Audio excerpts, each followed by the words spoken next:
বন্ধুরা, আগের পার্টে তোমরা দেখেছিলে মিনতির ফোন চুরি হয়ে গেছে। চলো আজ দেখে নিই ফোনটা পাওয়া যায় কি না। চলো মিনতি দিদি, সিসিটিভি ফুটেজ চলো মিনতি দিদি, সিসিটিভি ফুটেজটা দেখে আসি। হ্যাঁ হ্যাঁ বোন, চলো।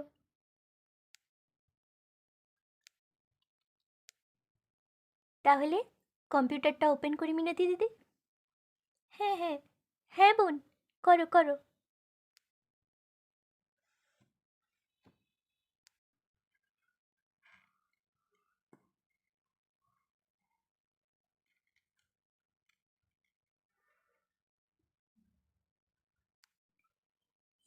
দেখো মিনতি দিদি, এটা কে? দেখে তো খুব বড় ঘরের মেয়ে মনে হচ্ছে। ও মা, এই মেয়েটা কে? একে তো আমি কই দেখিনি। হ্যাঁ, একে তো দেখে বড় ঘরেরই মেয়ে মনে হচ্ছে। এ আমার ফোন কেন নেবে? বোন, এবার আমি আমার ফোন কি করে পাবো?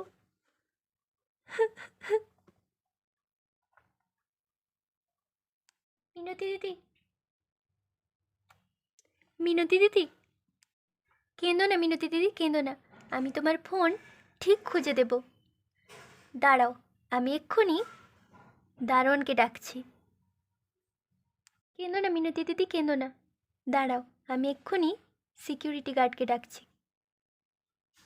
আমি কি আর আমার ফোনটা পাবো বোন? আর আমার মনে হচ্ছে পাবো না।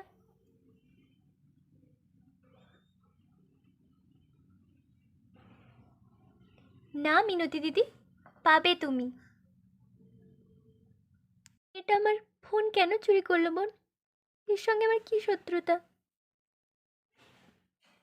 সেটা তো ওকে ওকে পেলেই বোঝা যাবে মিনতি দিদি। তুমি একদম চিন্তা করো না, আমি তোমার ফোন ঠিক খুঁজে দেব। আমি সোনার বাবাকে এখন কি করে ফোন করব? তুমি আমার ফোন থেকে ফোন করো মিনতি দিদি। না বোন, এখন থাক। কোথায় গাড়িতে টাড়িতে আছে, পরে করব তখন। কে তুমি? আর কেন করলে আমার সাথে এমন? কে তুমি, কে? ঠিক আছে মিনতি দিদি, চলো আমরা সিকিউরিটি গার্ডের কাছে যাই।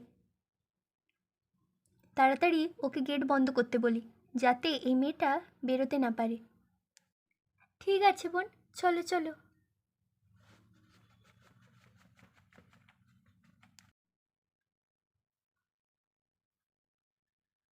বন্ধুরা, এই মেয়েটা কে আর কেনই বা সে মিনতির ফোন নিল, তা দেখতে পরের পার্টের জন্য ওয়েট করো কিন্তু।